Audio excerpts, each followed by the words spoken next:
This podcast is sponsored by Manscaped.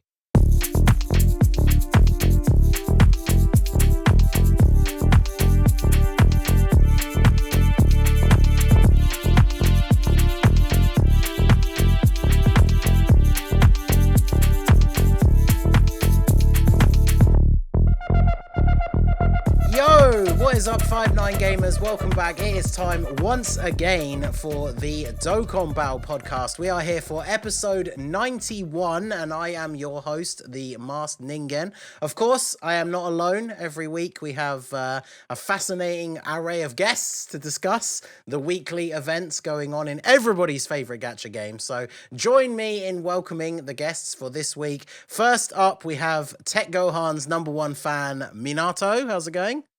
Yo, I love Tech Gohan Garden stacking. That's really it. Okay, he does. So next up we have the man of many gachas, Mr. Gale Riot. How are you today, sir? I'm doing well, and I wouldn't necessarily call us all fascinating, I would say, but we do love the game that is Dokkan Battle. Talk about underselling yourself. Come on. I mean, yeah, but we're here to talk about some Dokkan. Global has been a bit slow, so I'm just here to make up the numbers, basically, is what I say. You know, Gail, I think you're fascinating, okay? And all of our viewers, I'm looking at you. You're fascinating.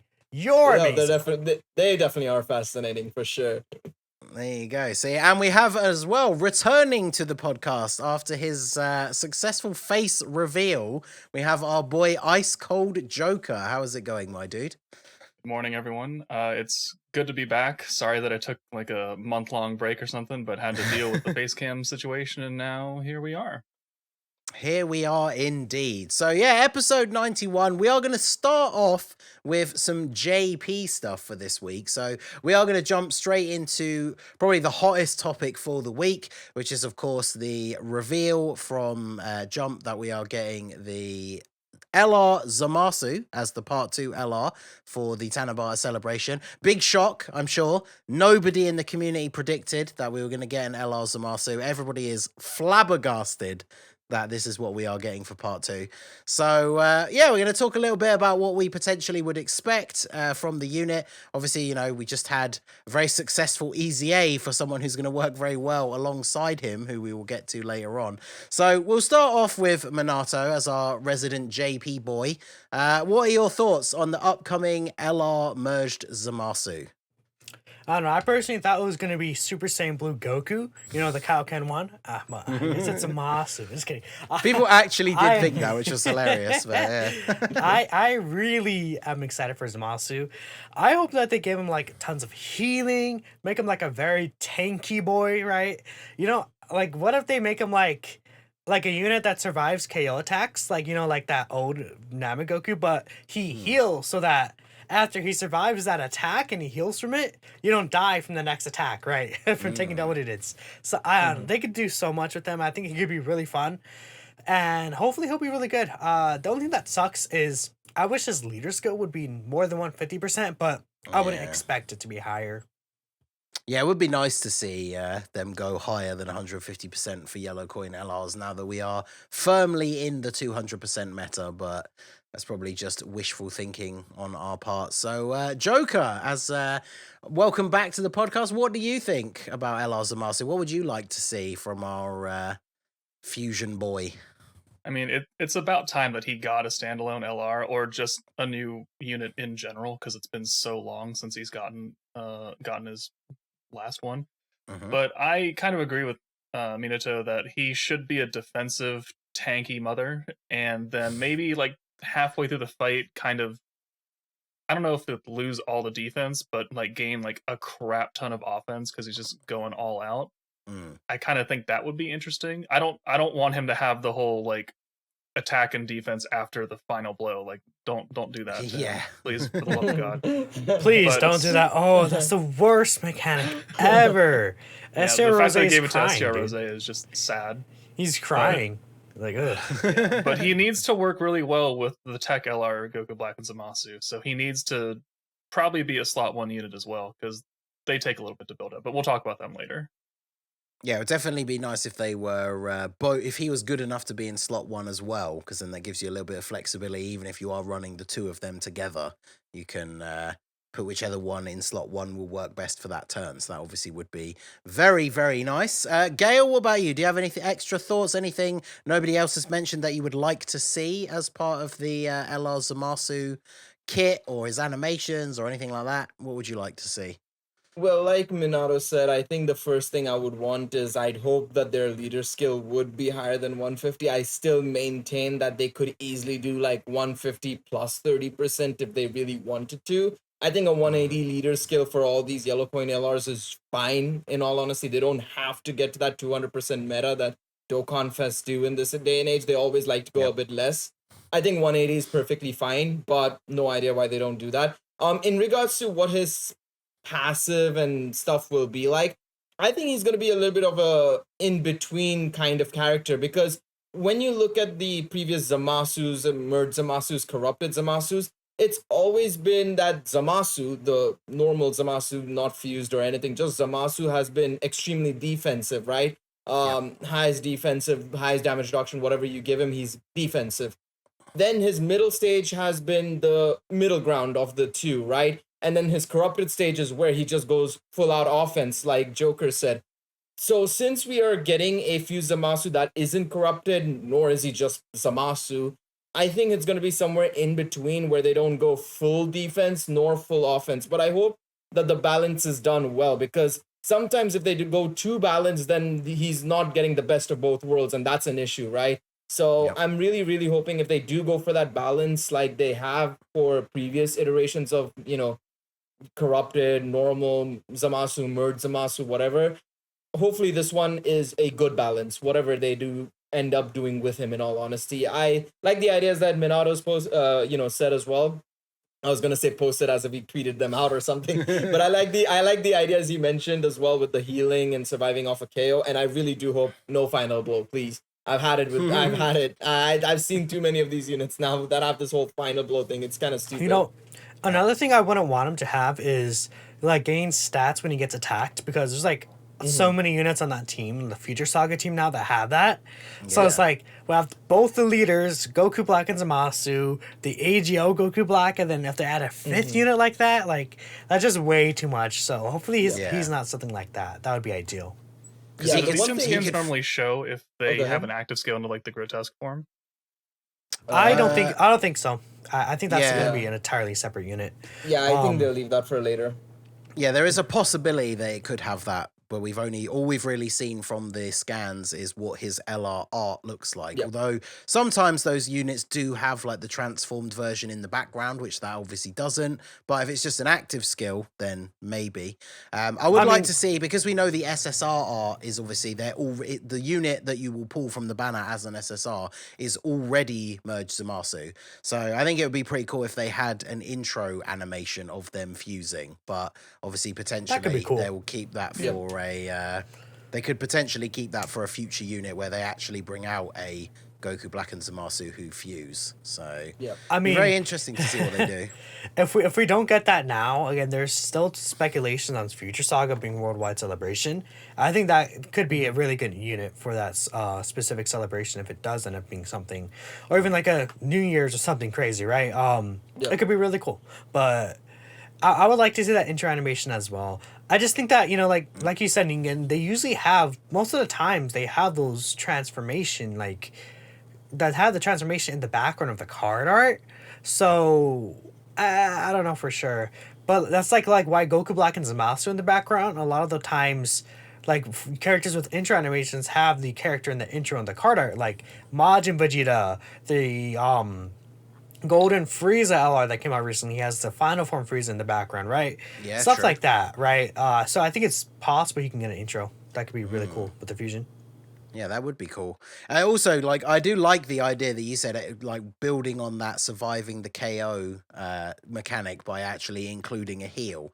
Because imagine if it gave you even if it was only a fairly reasonable heal, nothing too crazy, but you can imagine one of those crazy lucky runs where you get like he survives a KO hit, heals, then gets super attacked immediately afterwards. So he survives that and heals, like all in the same turn. That'd be awesome. And it does fit with the character. So even if it's like 10 or 15% HP, like a small amount, as long as the rest of your units on rotation take double digits from normals as well, and you know, given it's not a boss like Broly that multiple supers during the turn, you'll be looking pretty good. And that's why I just want so much healing. Like make him, like even, you know, I said I don't want him to build stats when he like gets attacked, but what if he heals with each attack he takes and something like that, right? And just make him feel immortal, like make him feel unkillable. I think that's what I would really like, right? But Minato, he's semi-immortal, bro. Come on. Oh now. my god, please stop. You can't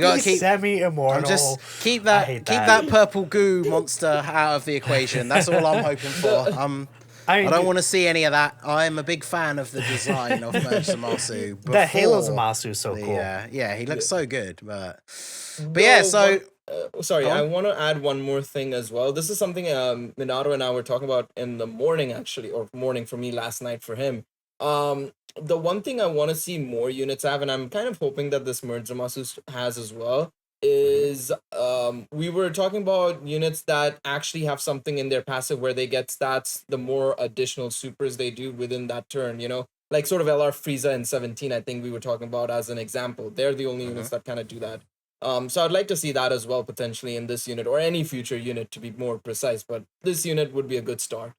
Yeah, because as you guys said, if we have a lot of units that already want to be hit multiple times to build up, it would make him fit well on the team if he had some sort of a mechanic based on the number of times he attacks rather than the number of times he gets hit. As long as it doesn't reset after every turn. Yep, yeah, we don't want any more of that. Again, Golden Frieza 17 and Blue Evolution Vegeta aged out pretty quickly. I wonder why. Plus, the great thing is the summonable SSR, like we said already, is a Merge Zamasu. So technically, he has a farmable super attack. So you guys can get him at least to SA10 for free. So if you I'm use Kai's anyways. Summon, well, Toon Rami will be so upset of you not Dokkan responsibly. So I can't wait to farm the 50% chances. Dude, so the drop rate is so bad for them as well. If you're free to play though, it's an option, you know. So Merge Zamasu, by the time the episode goes up, I think we might have seen his details, or they'll be coming out the next day. So obviously stay tuned. We're all very interested to see what he is going to end up looking like and how well he's going to fit in with the other units we're going to get to. But as we wrap up our first topic, we are going to take a very short break right now to hear a word from our sponsor. Support for the show is brought to you by Manscaped, who is the best in men's below-the-waist grooming. Their products are precision-engineered tools for your family jewels. Manscaped's Performance Package is the ultimate men's hygiene bundle. Join over 4 million men worldwide who trust Manscaped with this exclusive offer just for you. You can get 20% off and a free worldwide shipping discount with the code down below on your screen right now at manscaped.com. If my math is correct, that equates to around 8 million balls. So basically, we received the Performance Package 4.0 in the mail, and we're going to go through quickly what came in the package. So first things first, we did receive the Manscaped Weed Whacker. That's the first thing here, obviously.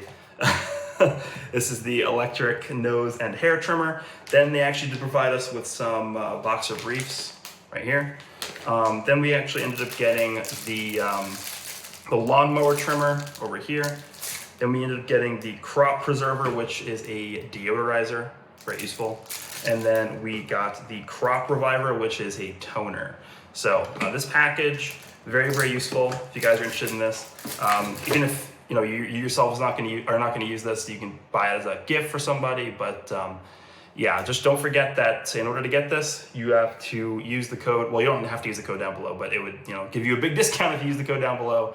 20% off and free shipping with the code. Depending on what podcast you guys are watching right now, it'll be different. But the code right here on your screen is what you use to get the 20% discount as well as the free shipping. Unlock your confidence and always use the right tools for the job with Manscaped.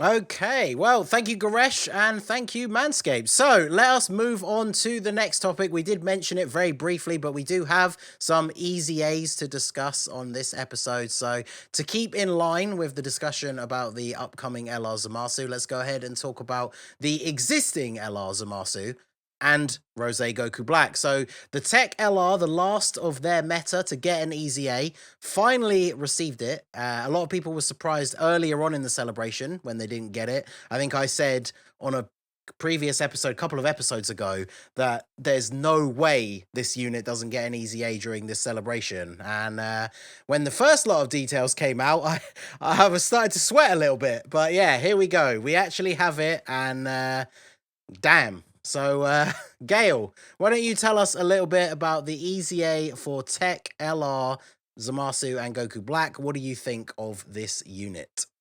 I have a few words for them, and that is they are the best EZA in the game right now. I think they're hands down so powerful, and they don't even have a 200% leader skill. I think, their build-up is quick. I've seen them hit 700k defense at times. They have that first 3 turns of guard as well, so that helps them in the shorter events as they take time to build up.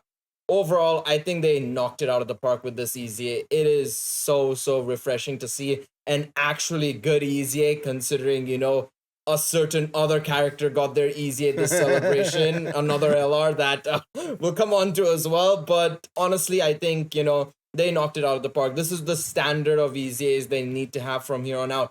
We don't expect the EZAs to be like the best each time, but they have to be in and around the first spot at the very minimum, right? And I feel like that they've been sort of lacking on that front with these LRs sometimes, right? Obviously Fizzcell was very solid. Now this guy is here, so at least we've got that. But at the same time, we've had some others that are a bit questionable.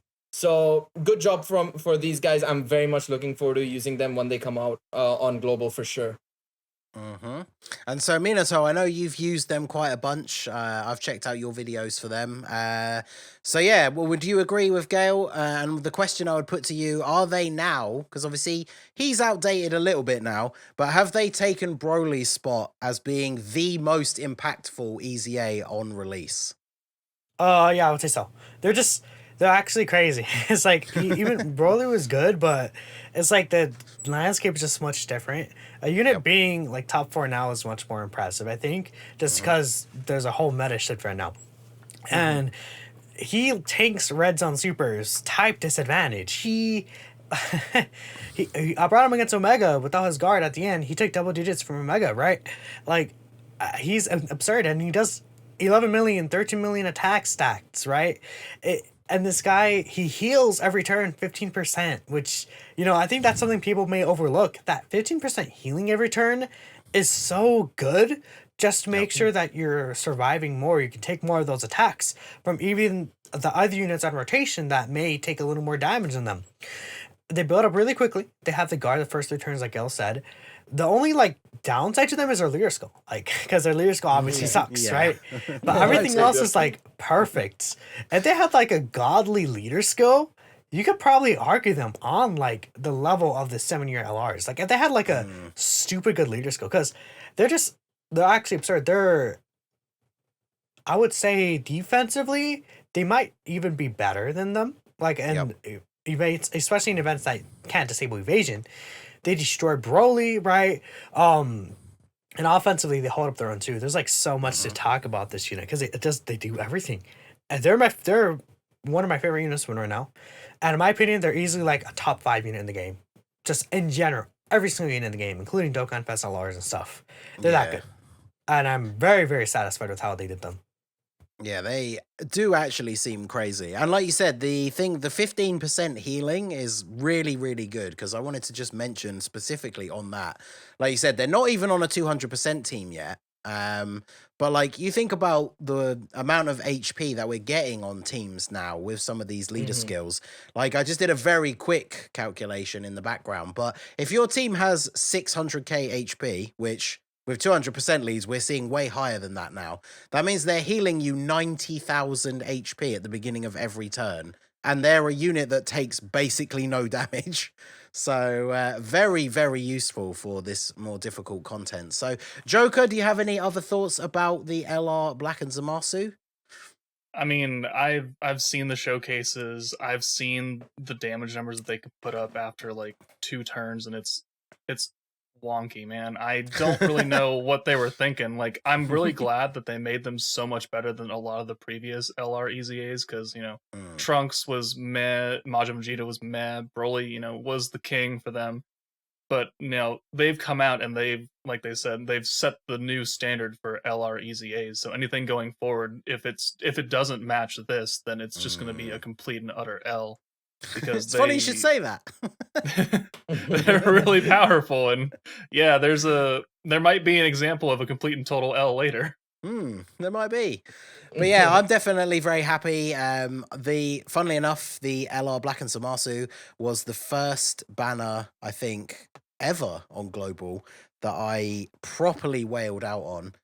It took me, I think, 1,000 stones to pull a copy of them, and I believe it was the first time I'd ever spent 1,000 stones on a single banner, because I was very, very hyped for them.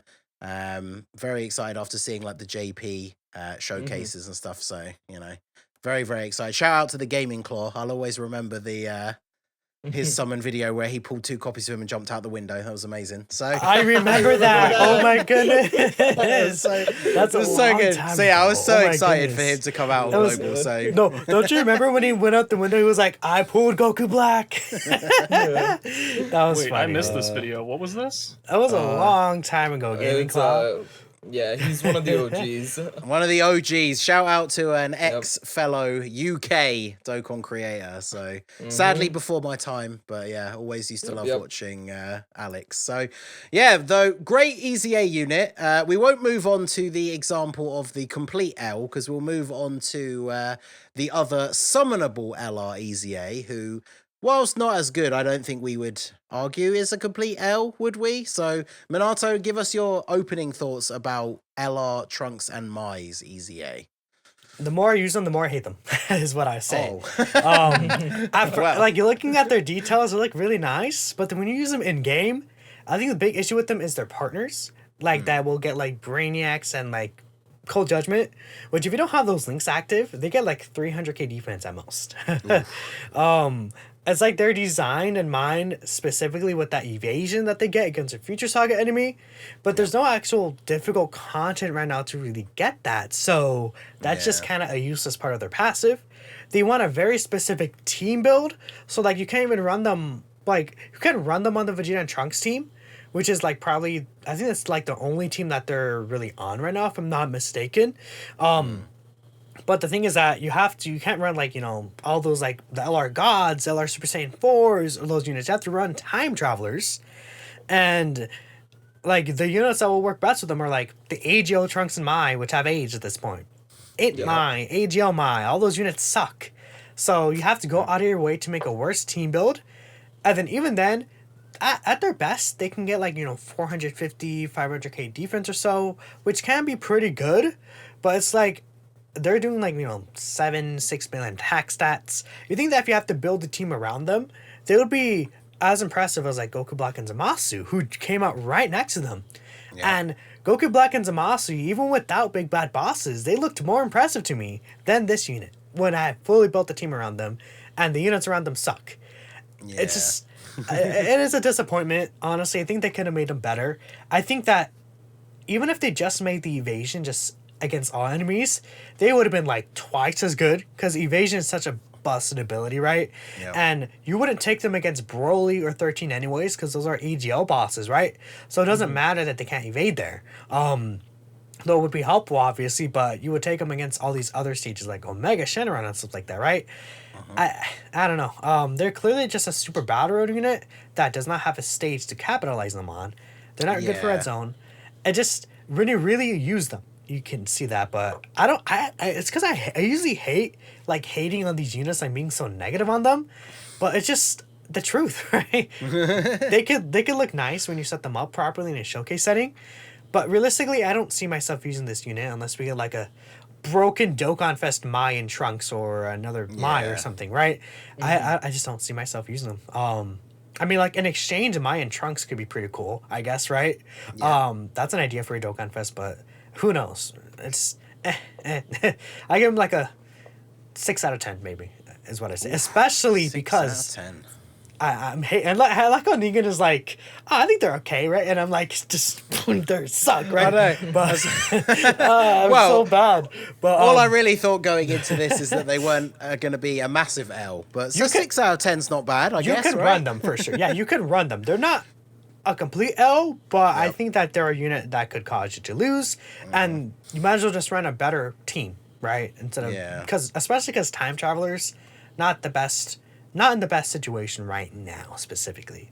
But who knows? In like 3 weeks, they could be like, all top tier. We'll have to wait and see. But I don't know. It's just a little disappointing to me. Yeah, Joker, what do you think about LR, Trunks, and Mai? I mean, I don't know how I can follow up after that giant rant, but I'm sorry. Just come in It just strong and happened. say that they're your favorite unit in the game.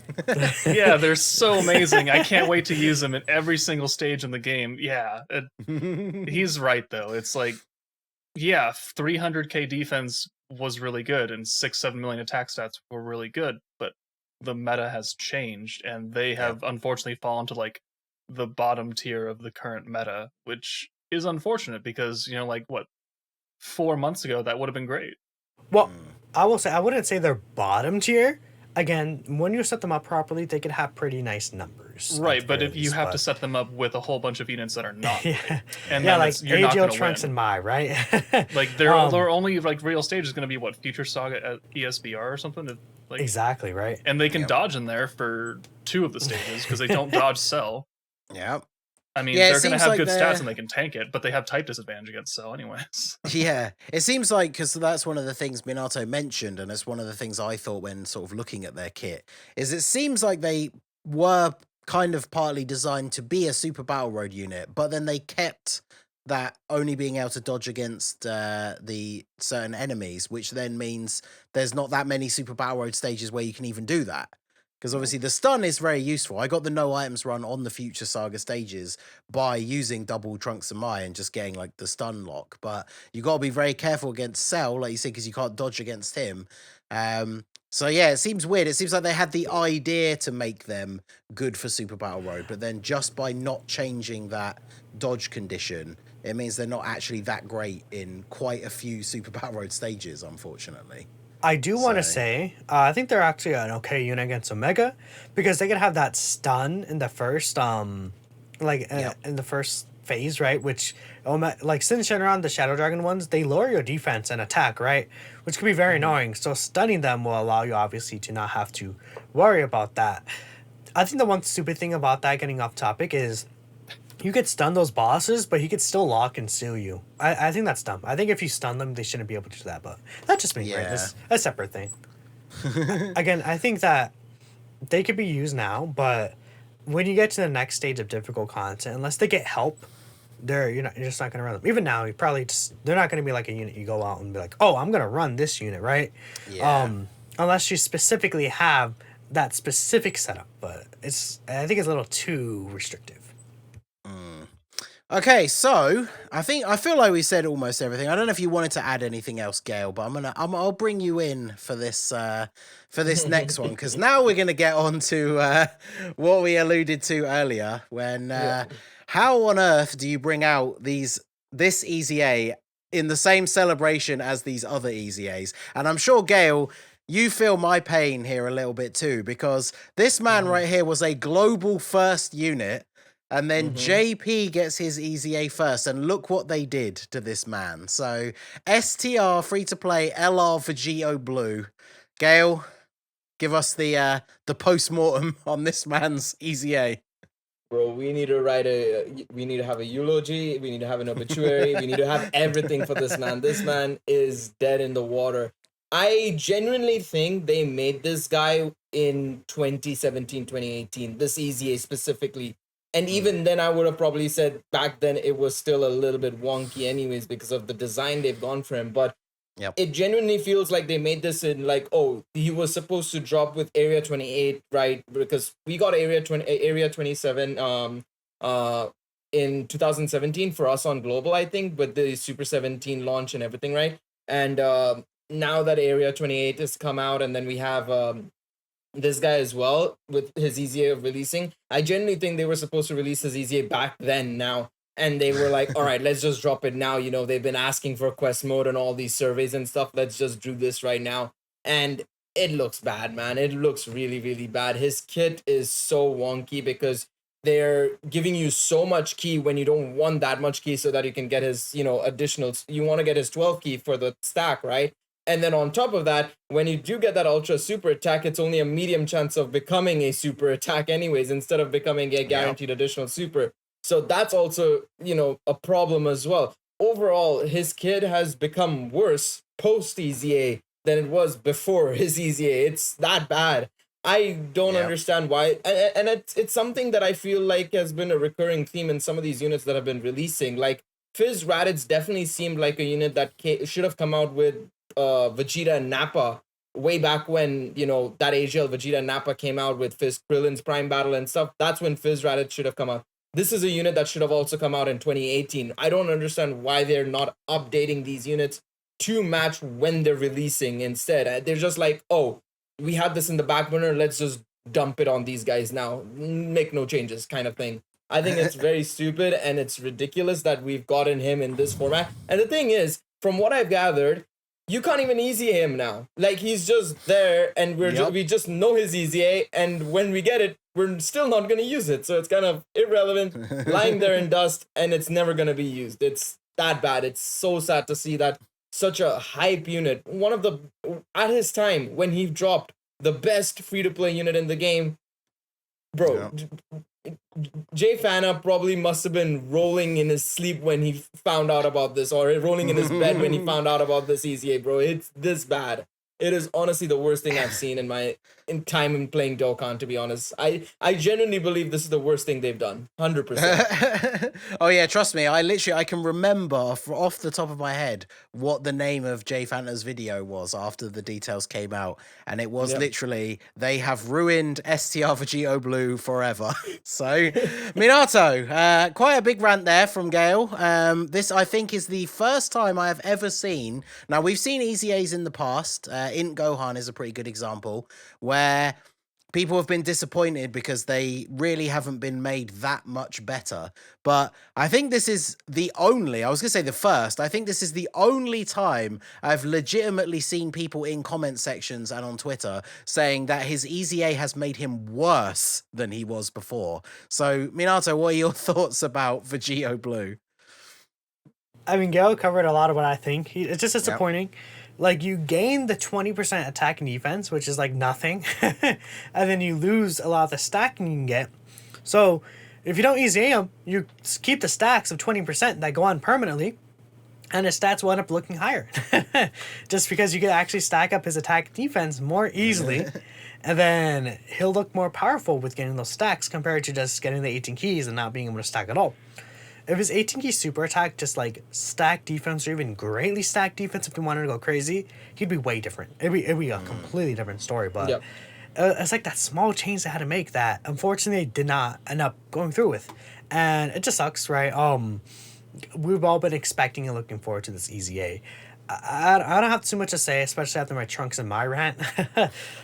Gal pretty much covered everything I thought, but honestly, you just gotta finish the step 2 of the EZA just so you can get the extra super attack levels and even the leader skill update. But then don't do step 3. That'll give you the the passive change, right? I think that's what people are discussing, right? Just don't do this final step and get his passive to change, because that's where, you know, kind of reverts. Which step is it that puts his maximum SA up to 14? Because that's the one that actually changes the super attack effect, isn't it? When you get to 14. Or sorry, I think 24 for another. I think it's 14, but I think I don't think you get 14 on stage 2. I like have never half EZA'd a unit, which is why I don't know. Exactly. It's like the first time I'm gonna do it. Because at least for their 18 key, they did give him the greatly raises attack and defense for 1 turn, which I think is fine. And it's a lower just attack everything too on the 12 else. key. There's so yeah, Joker, I'm sure you're feeling the pain as well. What if you could? Obviously, we could speculate all day long about major changes, but what do you think are a very minor change you could make that would immediately make Vegito Blue much better, in your opinion? one minor change that could make him better that's not just stacking defense on both of his supers. Giving him guard instead of removing guard when there's a Future Saga ally in the turn.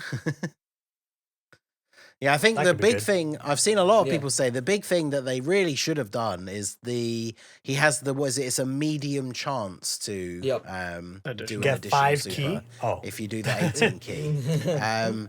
You just make that guaranteed because it's not guaranteed additional normal with a medium chance to become a super, is it? It's an additional type that has a medium chance of becoming a super. Okay, it is because then that does help to potentially trigger the additional from the hidden potential system. But because you want to stack early on in an event, like you don't. Why would you risk it? You just go for the 12 key supers like you've been doing before, and then of course, that key bonus is. You can literally end up in a situation where you literally cannot get the 12 key super, which is completely antithetical to what you're trying to do with the unit in the first place. So very, very confusing that this EZA came out, especially as we said at the start to kind of set up this topic at the same time as LR. How do you release the EZA for LR, Goku Black and Zamasu and then this EZA for Vegito Blue in the same celebration? Like, you see, the funny thing is that he's not even released yet. You can only do the first step of the EZA. Yeah. So you're still gonna have to wait like 3 weeks to get him. I mean, yes, I he's wanna- releasing almost like a month after Goku Black and Zamasu, and it's way worse. One last thing I'd like to add is the medium chance of 5 key is so stupid because it's like, oh, you have a medium chance to just not stack even if you want to, which is like out of your control. It's like as annoying as like enemies that lock and seal you, except you can't even like use a sense to solve that. You're just kind of screwed. Yeah, where's like, come my on. reverse fruit of the tree of might? So I lose 3 key. But yeah, very, very disappointing EZA for Vegito Blue. I mean, at the end of the day, he's a free-to-play unit. There are a bunch of players out there who's probably stopped using him a long time ago. And even if his EZA was relatively good, maybe wouldn't have ever used him again. But as we talked about in previous episodes, considering the way he came out, how he was when he did first come out, he definitely deserved a bit better than this, I think. So, very disappointing. I will say I kind of disagree with that notion of like, oh, he's just a free-to-play unit because I mean, you look at not just Dokkan in general. I mean, Dokkan as well has had some amazing free-to-play units that have matched summonable levels or, being able to be a staple in, teams as a whole, be it free-to-play or summonable. You look at Roshi, even the Tech Goku and Gohan EZA that we got during the worldwide celebration with Cell and Gohan, right?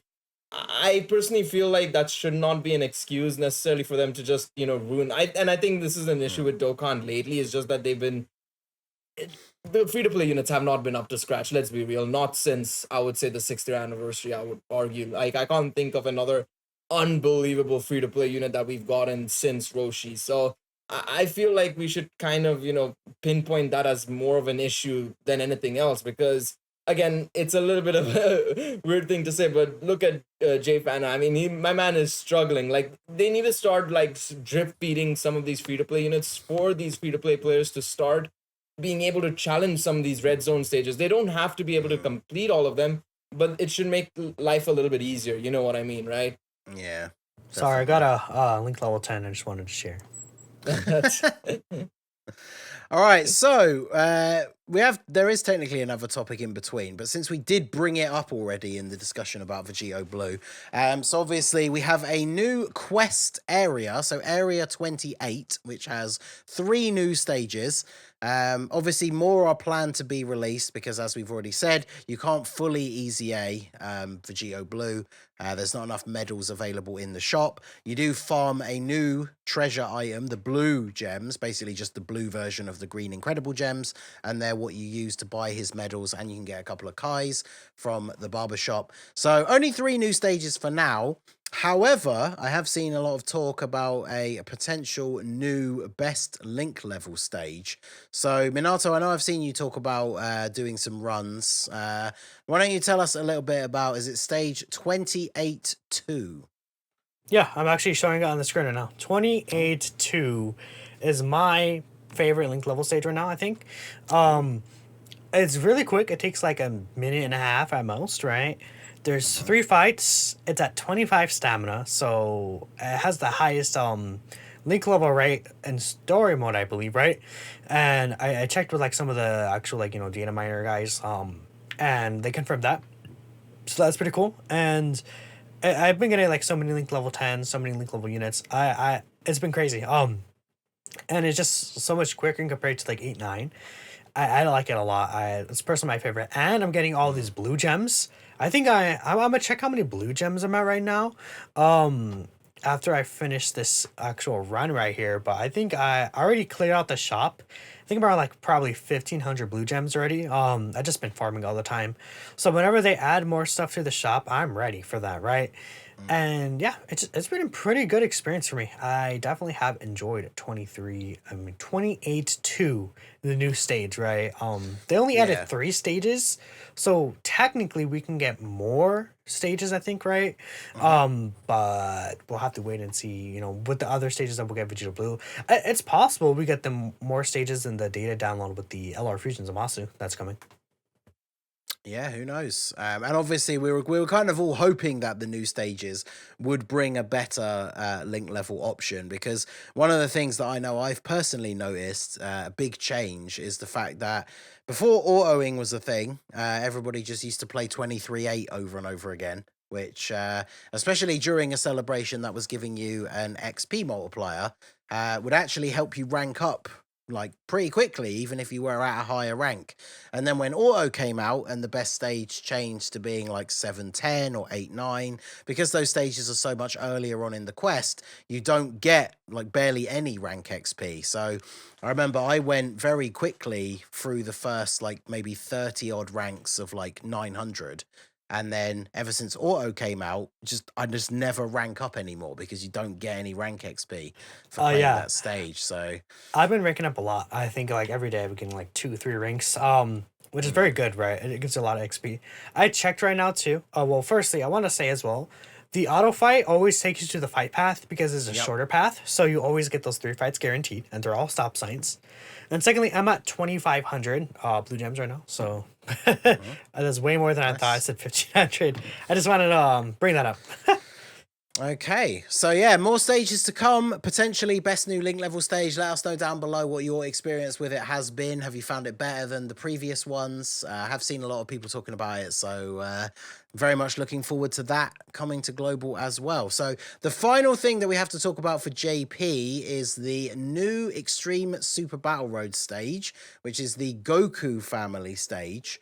Obviously Minato covered the last topic pretty in detail. Have either of you other two guys actually been able to attempt this stage, or have you just seen stuff on it at this point? Joker, why don't we start with you? I haven't attempted it. I haven't opened JP since their anniversary.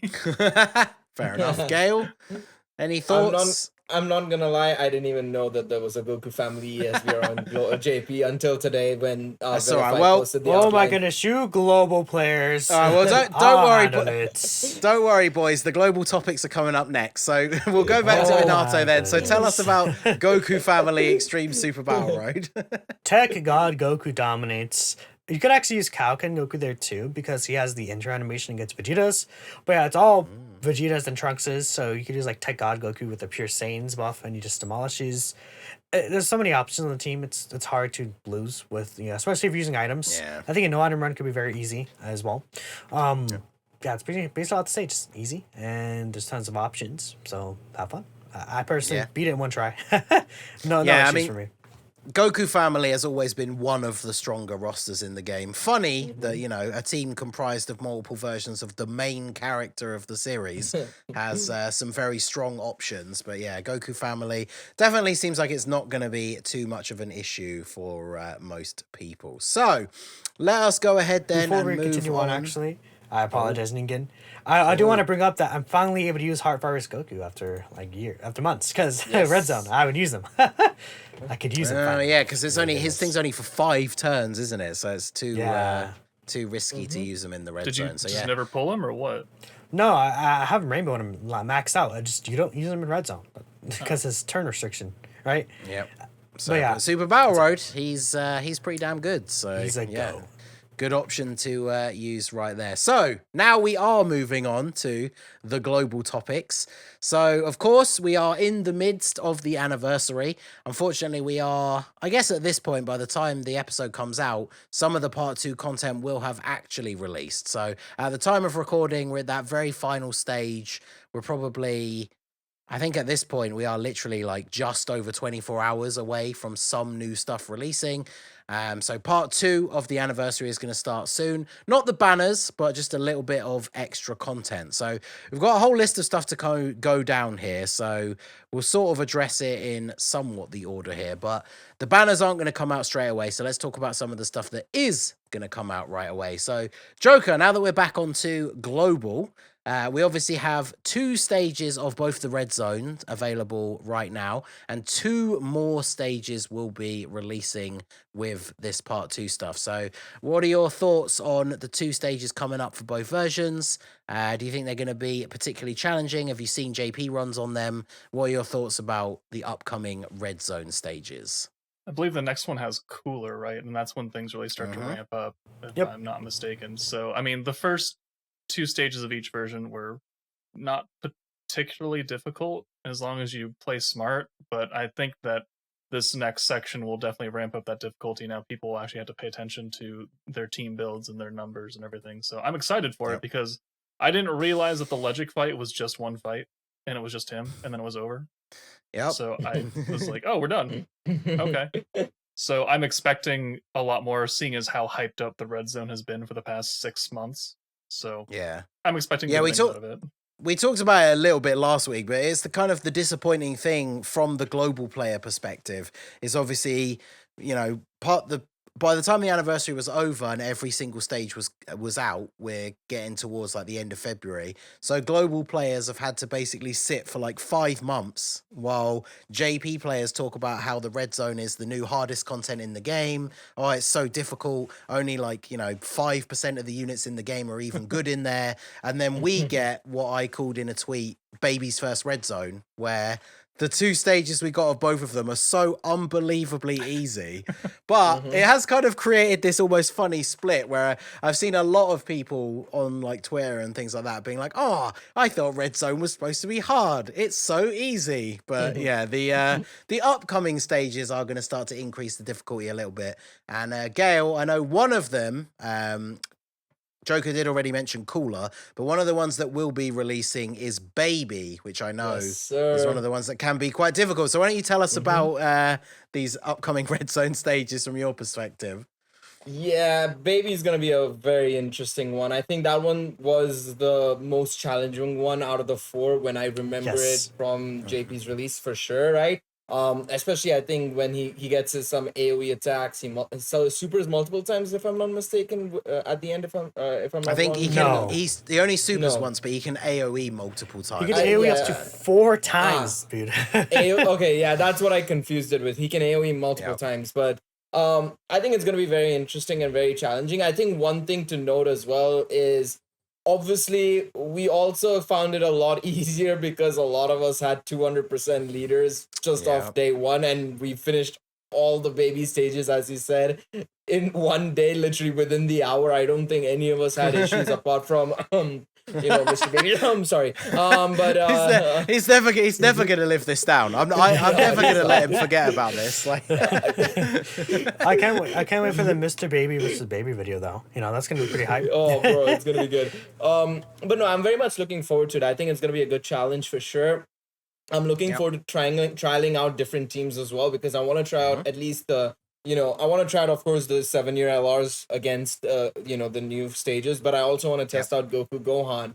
I might even try and make a Majin Vegito team, although I want to probably wait on that one until we get SJ4 Vegeta and stuff. They're easy and stuff, to be quite honest. But no, I'm very much looking forward to it. I'm excited for it. I'm excited for the challenge. It's going to be interesting to see how hard or how fast the difficulty ramps up.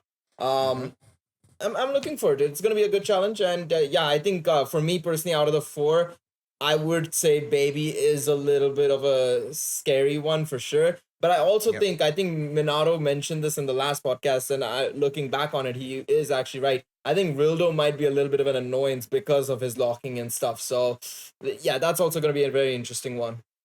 Oh, yes. I've gone on record multiple times as saying that rotation locking is my least favorite thing in the game in terms of like enemy abilities and stuff. So, absolute nightmare. So, Minato, as somebody who has obviously beaten all of these stages already, what are some golden kernels of advice you can give to the global players to get through these next 4 stages? Watch out for defense lowering. A lot of these bosses do end up starting to lower your defense, which could be quite annoying. For example, Baby's first stage, he does lower your defense, and yeah, that could be really annoying, especially if you're bringing up a lot of units that need to build up. The Roto stage, he lowers your defense in all 3 phases, if I'm correct. And then on top of that, the final phase, which is tech, he can lock your units. So, not ideally for him, I guess, he could lock your like 3rd slot unit in slot 1. Yeah. Then super them instantly and lower the defense, and then you're dead, right? I would say with Cooler, he's like a baby, like a mini version of Omega Shenron, because he has a countdown super attack, which on one hand, you know where the super attack is always going to be. On the other hand, it does hit very hard. But you can, like, you know, bring units specifically designed to tank that super attack. Like, earlier today, I'll have runs up for the Cooler and the, the 13 tomorrow. But I had, like, Goku / Gohan, the post-exchange, that countered Cooler super. So it was, like, Nice. it was pretty funny, right? There's ways to work around it for sure. Yeah, And Super Saiyan 4 Gogeta counter and stuff like that. yeah, stuff like that for sure. And I would say, since I already kind of talked about the rest of them, 13, just kind of want to bring tech units. But I would say if you're bringing a full tech team, the issue is going to be the first phase rather than the last 2, because the last 2 phases are both AGL, so you can bring a full tech team. But the first phase is against 13 and 14, I believe. No, it's 14 and 15, but they both lower your defense. So you got to be careful with that. With them lowering your defense, because you don't want to get caught with that, and then your units end up getting weaker, and then you take more damage, right? That's really all I can say. 13 also disables evasion. Keep that in mind. So yeah, it's in the phases where you're actually fighting Android 13, you can't dodge. So you can dodge in the first phase against 14 and 15, but then you can't dodge against Android 13. So obviously bear that in mind. So yeah, the big thing, like, for people who the first couple of stages were easy, so you could kind of maybe get through if you had made some, I guess, quote unquote, mistakes in your team building. But like, the biggest thing to think about, I think, when it comes to these red zone stages and as the difficulty starts to ramp up, is a lot of the way that people have built teams, even for difficult content, and it's the way I've usually liked to build teams, is obviously I like to have my main rotations, and then I like to bring support units. And we've gotten a lot of support units over the last year or 2 who are actually quite good and can hold their own defensively. But a lot of those units require them to super attack first in order for them to be good defensively.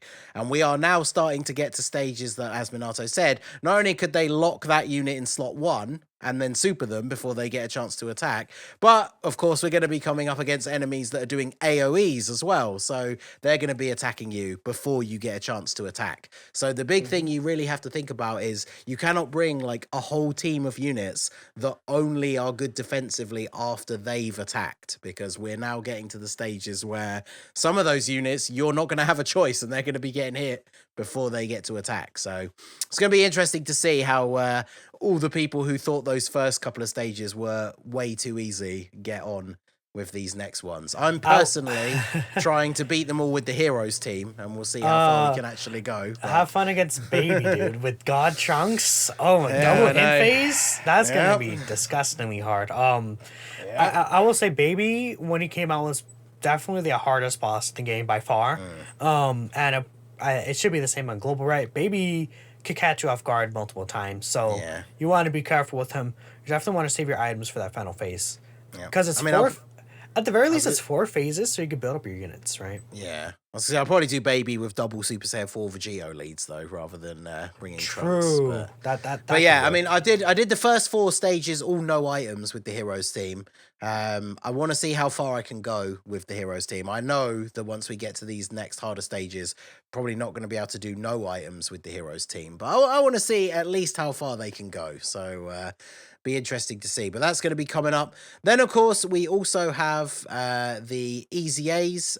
Although I guess the EZAs that are dropping straight away is not for the free-to-play units. The EZAs we should be getting by the time the episode goes up is, of course, for God Goku, another one of Minato's favorites, and God Vegeta, as well as the Tech Super Saiyan 4 Gogeta and Physical Omega. So, Joker, I'll pass it over to you. Out of all of those units, you can pick which one is your favorite. Which one do you want to talk to us about the 4 units that are going to get their EZAs? Probably Tech God Goku, because he's the most impactful. Wow. Steal Minato's. Yeah, do it. Steal Minato's thunder. Go. I will, because he's so useful. Like, Minato's been talking about him for 4-5 months now, and he hasn't gone down, even though he may not be placed in someone's tier list, but we won't talk about that. I'm still mad at him for that. That is the worst offense ever. Are we just gonna call him he who must not be named from here on out for that? Is that what it is? Mr. The Truth Troutman DT, I will specifically target you. Disrespecting Tech God Goku over there. But You are a menace, disrespecting my goat. Someone send this to him right now. Tell him I'm coming. And I will hit him with a seal, God Goku. What about that? Die. I don't know if That's kidding. Oh boy, what have I done? I don't know if people should randomly start messaging him to tell him that Minato is coming. That seems a bit weird. But, Okay. Anyway, Joker, tell us about God right. Goku. He's the god's best linking partner, and I used him in Super Battle Road last night just for funsies, even though I didn't have his EZA. And he does so much for the LR gods. It's not even funny. Like, there are so many good linking partners for the Super Saiyan 4s that they're fine. But Tech God Goku really brings that team together as far as just defense and orb changing and taking care of links. And his movie bosses and Pure Saiyan's damage reduction now is just ridiculous everywhere. So he's not going to age. He's going to be just fine for a long, long time. And that's where I'll leave it, because I know Minato is going to talk about it too. Well, Minato, you can give us your extra thoughts on God Goku, and then why don't you tell us about God Vegeta as well? I mean, God Goku's just great. He's like the best. Honestly, you could argue him as the best unit in the game for like the movie bosses side of Red Zone. That's how impactful he is. He helps the entire team with his orb changing. The damage reduction is really good. Just not much to say about it. He just Broly's a baby to him, right? That's really it. I mean, Joker covered a good amount, so I don't have to go that in depth. And I feel like at this point, a lot of people know how good he is. So I'm gonna talk about God Vegeta, which I feel like is a little underrated, just a tiny bit, because when you get his guard off, it's really good. I just think that they should have made his buffs so he gets when he gets attacked, he gets 77% attack and defense. That should have been for 5 turns, but it's actually 3 turns, which does unfortunately kind of suck, right? Yep. He stacks attack, and I feel like people will be really surprised at his damage that he does, because look, with all these god links that he has, he can get like 90+% attack from his links. So he does hit pretty hard, considering he greatly stacks attack. He could triple super attack. I think that's what people are going to be surprised at. But defensively, I think he could definitely be better. It just depends on if his guard is active or not. It makes a huge difference. That's really it, though. I think he'd still be pretty good. You could definitely get away with him in Red Zone. Okay, and then Gale, that leaves us with 2 units that, funnily enough, once again have kind of a special history when it comes to global. And that is Tech Super Saiyan 4 Gogeta and Physical Omega Shenron. So the revival of our to-be-released boys. So tell us about their EZAs. Which one are you most excited for? I could probably guess, but tell us about their EZAs. I mean, this is from an era that I really, really enjoyed, to be quite honest, in the sense of, like, I'm a big GT fan. Everybody knows this. But also, I really hope that this time around, hopefully they don't have the to-be-released tag in any form of their kit, hopefully. But no, I definitely like SJ for Gogeta specifically as well. I mean, this is the guy that I managed to pull after so long. You know, I dumped all of my stones, didn't get him. I think I dumped, like, 600, 700 stones, and this is when I was still like very new to the game. I just saved up coming after, and I remember global we had, you know, gone from straight away from SJ for Goku and Vegeta to these guys, and it was just like, wait a second, hang on, we weren't ready for this for this at all. But no, and they're the first category lead, so They have a special place in history for sure when it comes to Dokkan. And I really like SJ for Gogeta's kit for sure. They gave him that much needed defense at start of turn. Overall, the only thing I'm really iffy about him is, of course, I wish his high chance of attacks being effective against all types was guaranteed. Apart from that, his kit is very, very solid. I really like him as a unit. Obviously, in my opinion, he's better than the int one because he keeps that for the most part, all of his stats and everything. Of course, he has that 5 turns, attack and defense 25%, but he's still really solid. I'm very excited to use him when he comes out on global, but I think you can talk about Shadow Omega Shenron, I was gonna say. Yay! So I mean, yeah, Tech Gogeta as well for me. I remember when he came out on global. It's one of the first times, I believe, because it's happened to me a couple of times over the years, but I was lucky in the sense that Super Saiyan 4 Gogeta, I pulled him on literally the last multi, like my last 50 stones after, I think I did maybe like 500-600 stones on his banner or something, and I was not a big whale then either, so literally my last 50 stones I managed to get him, so that meta was very cool, even without them having a leader skill, using him on like the physical Vegito Blue team and all that kind of stuff. It was pretty great. And then, yeah, Omega Shenron, he gets his EZA. He's pretty good. Obviously, finally, Shadow Dragons gets a leader skill that's higher than 150, but I would guess the biggest problem is that team is just so like restricted, especially like the Shadow Dragons all work really well together. So you can build a team, double Omega Shenron leads, bring like the new Tech Sin, the LR Shadow Dragon army, stuff like that. That team can be pretty good, but that's basically like the only way you can build it. And it doesn't really work very well outside of that scenario, which is unfortunate, but they are both very, very good. Obviously, this is 2 Extreme Z battles, one for both of the GT units and one for both of the gods, all at the same time. So those 2 are going to be coming out, and those units definitely going to be impactful. Joker? Off topic. I just got a Beerus and Whis animation for the Super Saiyan 4s. Yo! That's awesome. Let's go. What number copy is that for you? That is my One or? second dupe. Oh, I got Super Saiyan 4 Vegeta in there as well. Oh, That's my cool. second dupe for them. Oh, you're gonna get 2 more in Nice. there, and then you have to get the rainbow, right? Yeah, there they are. Just don't put the Perfect. second dupe into the top right path. Yeah, I did see that unfortunate accident of Tigers. Oh, boy. Tiger swear did that. this is- Oh no! I swear this is the second No. time it's happened as well. I think he did it. Which unit was it Oh, before no. this? There was another no. one. I remember. He did this before as well. It's not new. I don't know how he keeps making the same mistake every single Tiger, time. my boy. Oh no, that's unfortunate. One thing Okay. I want to mention about Gogeta before we continue on is he does have the 70% counter chance, which again is very Yep, powerful. that is They big. did not- Yeah. They did not touch Oh, that at all. yes. And Oh, yes. I will say one thing that does suck a little is he doesn't have Saiyan Roar. He's good enough, but Yeah. me personally, I use him for sure when I get the chance, but I just think that after the LR Super Saiyan 4s these days, I don't tend to use them like on Yeah. rotation as much anymore, Yep. if anything. So make sure you get your use out of them for sure, I will say. Because, yeah, the fact that even Vegeta, like, even though he doesn't have Kamehameha, like, he's giving the LRs Saiyan Raw and Legendary Power. So, obviously, he juices them up quite a huge bit more than... difference. Yep. I mean, Saiyan Raw is a 25% attack link, which is pretty crazy. I feel like Tech Gogeta, especially for difficult content, as we were just saying, like the Red Zone, you can't really bring... some of the more squishy support units. I feel like Tech Gogeta probably still has a place on the Super Saiyan 4's team for the Red Zone stages, but as like a slot 3 floating unit, because he'll still link up nicely with the other Super Saiyan 4s that you're bringing to boost up the LR. So he's still going to be very good. And yeah, that 70% counter chance. He has type advantage over Broly, so he's going to still be pretty good. I'm definitely looking forward to his one. So the other thing that releases at the same time is the Awakenings for the free-to-play units. I feel like we don't really need to talk about those because obviously we all know the way these work with the anniversary. They're going to get their EZA in part 3. So before they get their EZA, they're not even really worth running. The Gohan and Goten obviously awaken into an LR, Gohan, Goten, and Trunks.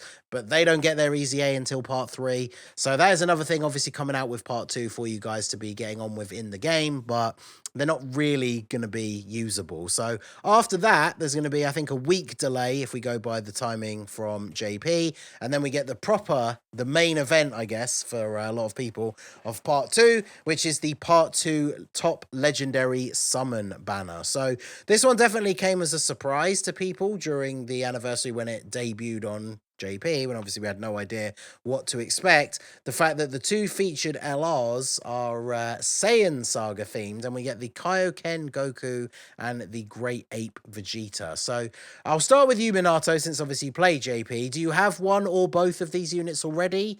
Give us your thoughts on one of them. I have both of them. I think Kaioken Goku is the one people are more comfortable with. So I'll talk about Grade 8 Vegeta. He has the guard guarantee, which is pretty nice. I just think that the thing with him is that he's a guard unit that kind of wants to be in slot 2 or 3, which sometimes can be fine, especially when a unit eventually ages out. In slot 2 or 3, where he gets most of his stats, right? He could be looking very powerful defensively. I think that offensively, people may underrate him a little, especially if you do end up putting him in slot 1, right? He could do like 10 million attack stats AoE, 9 million attack stats AoE, right? Which is really good. People tend to forget that the eating key is an AoE. That's pretty much it. On top of that, for Super Battle Road, like, he's a Super Battle unit for sure, I think. He has the Grade 8 mechanic, which does pretty solid damage.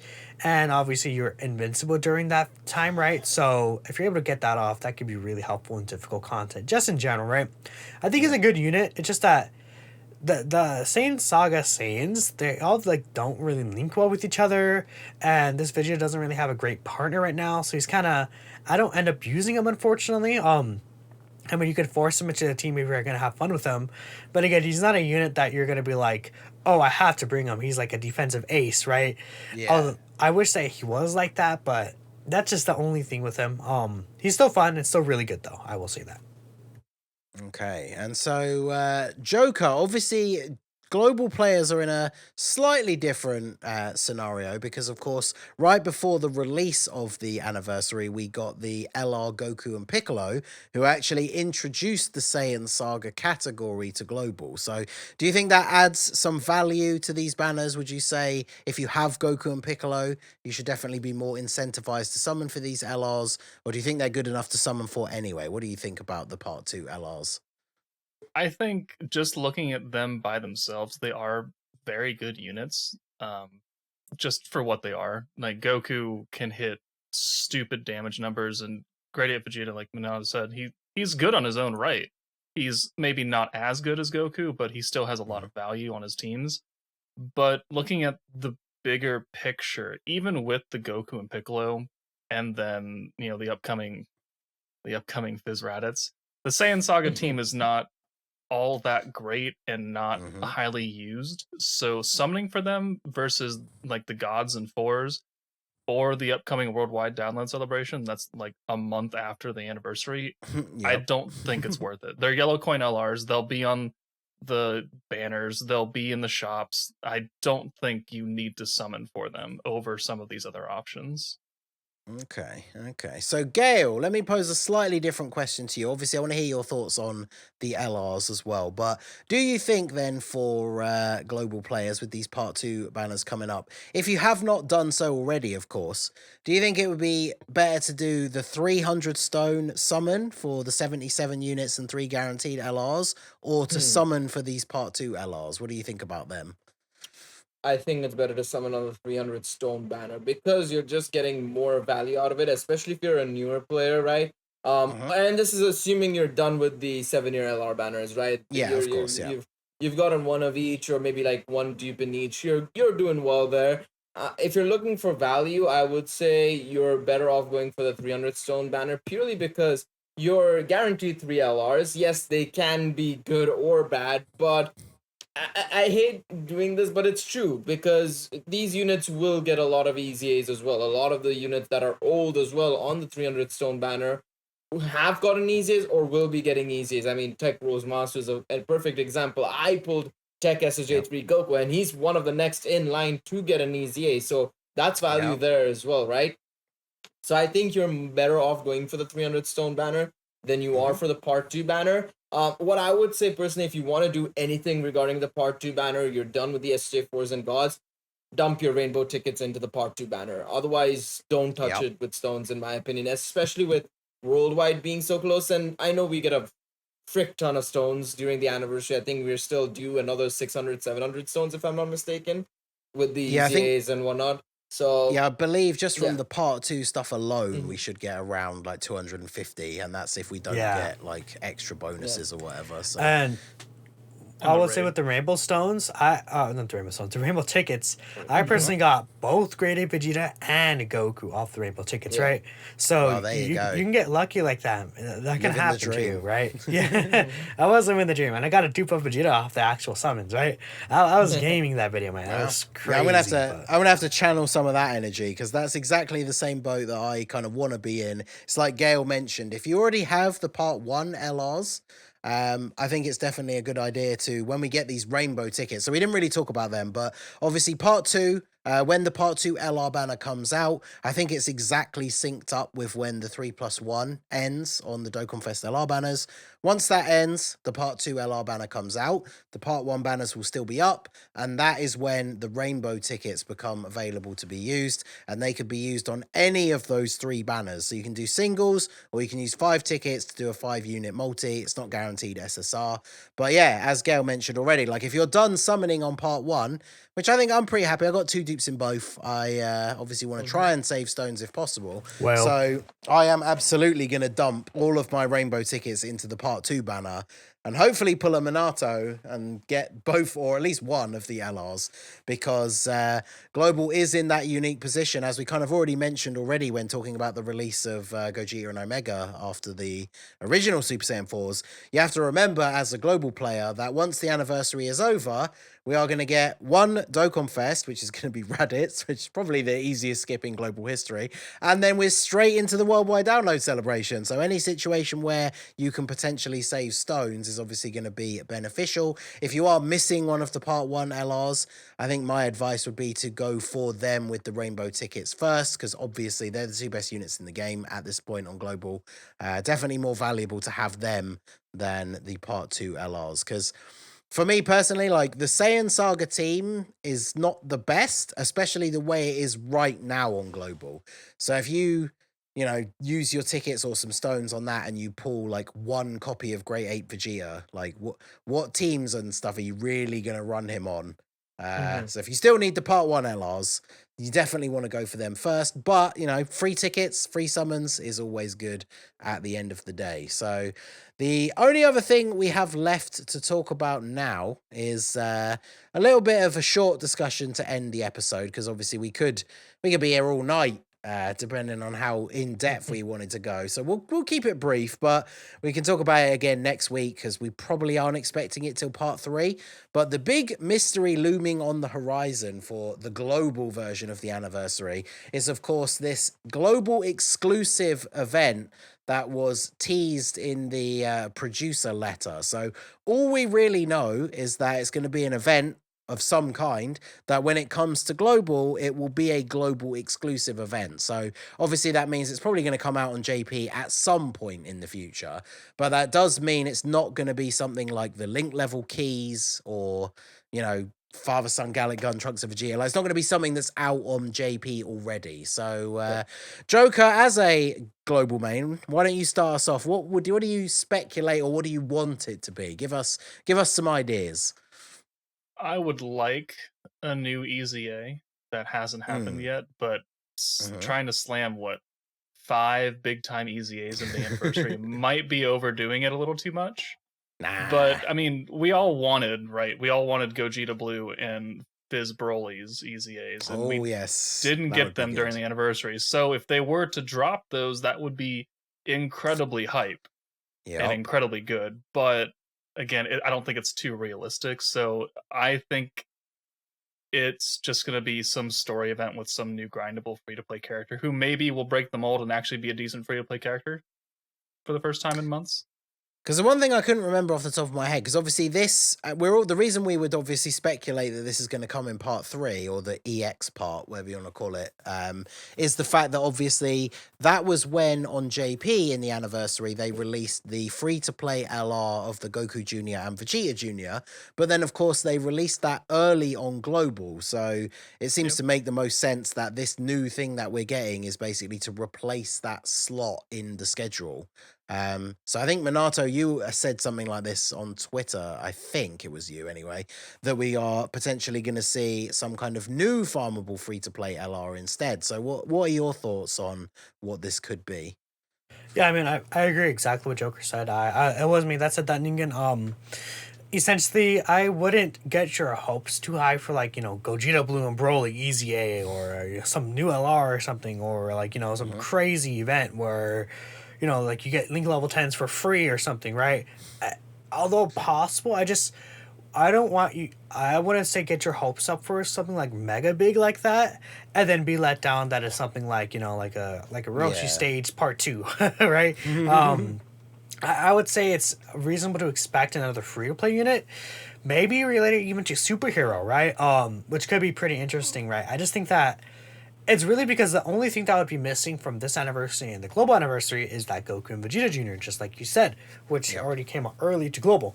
It just makes the most sense, but they can always throw a curveball. Maybe it is Gogeta and Broly.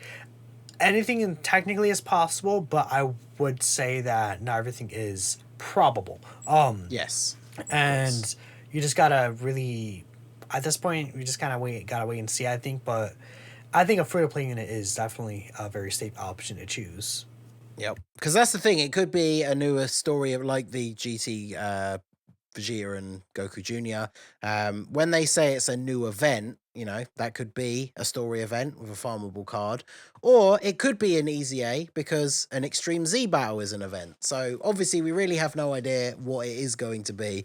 But as Minato said, it's probably a good idea to temper your expectations a little bit, because there are some things that would be super hype that you could definitely justify like fitting into the theme. Because like Joker said, obviously with Omega and Gogeta getting an EZA, that is obviously, Super Saiyan 4 Gogeta and his final boss. It fits in with the theme of one of the Part 1 LRs.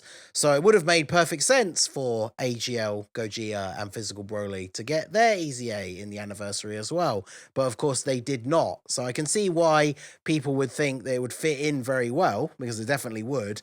I can definitely tell you for free that the JP player base would not be happy if those EZAs were global first, especially if they were really good. Hey, they got the Vegito Blue EZA first. Honestly, Yeah, They can exactly. sell it. I got Tech Goku Black and Zamasu right now. I am on cloud 9, dude. I am good. Tech Goku Black and Zamasu is more than enough for me right now. Yeah. So one thing I did wanted to double check actually, because I don't remember. I'm link leveling them at the moment actually, so I should have been able to check. But the Goku Jr. and Vegeta Jr., did they get an EZA as well, or are they just an LR? They were just LR for the EX. It was just an LR. Then for Saiyan Day, both versions got their EZA, I believe. So Right. Okay. I mean, So it's possible that it it's could not be a even free an to EZA, play. right? Yeah. So it could be a free to play LR. And then they could get an EZA straight away, maybe. I mean, it could so happen Gale, like how it did on Global, right? But reverse, right? So Global gets the unit, and then both versions have that unit EZA, and JP gets the unit during Worldwide. Yeah, so it's like a switch around. So Gale, I haven't gone to you. Obviously, there's been a couple of ideas floated around. Is there anything different from that, or anything that you think is most likely? What are your thoughts on what this global exclusive event could be? No, I have nothing else to add. You guys covered pretty much everything, in all honesty. It's either going to be an EZA or it's going to be a free-to-play LR. I am leaning towards it being more so just a free-to-play LR, and then like Minato said, the EZA will happen at a later date. Maybe we might get it first as well, who knows. I don't see it being anything beyond that. I don't see us getting some form of like blue zone or whatever people have been calling it these days. But no, I just think it's going to be something very simple, very straightforward. And nothing too crazy. I don't think so. Yeah, I do like the fact that, as like just random side note there from what you said, I like the fact that the community has like unanimously decided that when we get the super enemies version of the red zone, that's going to be called the blue zone for some reason. But but yeah, so very interesting to see what that is going to be. Obviously, we have no idea at this point. I honestly wouldn't be surprised when we get around to next week's episode. We obviously will be in the thick of part 2. I think the LR banner will be just about to release, so it's very likely that we probably still will not know exactly what it's going to be. I did see some speculation earlier that I thought was pretty cool, that I'll leave you guys with to think about is, you know, being that the whole theme of the celebration is Goku and Vegeta and their rivalry and their legacy, which is why it ended up with Goku Jr. and Vegeta Jr. I don't know if it was you actually, Minato, but I did see somebody post earlier an idea that I thought was pretty cool, which would be a free-to-play LR of the Coat Goku and Vegeta from like the beginning of the Broly movie. It wasn't me, but I did see that. I think that would be pretty cool. So yeah, I'll leave that with all you guys out there to think about. Let us know down below in the comment section, what do you think the global exclusive event is going to be? What would you like it to be? And what do you think is most likely? Let us know down below in the comment section. So that is going to be it for episode 91 of the Dokkan Battle Podcast. I have been your host, the Masked Ningen.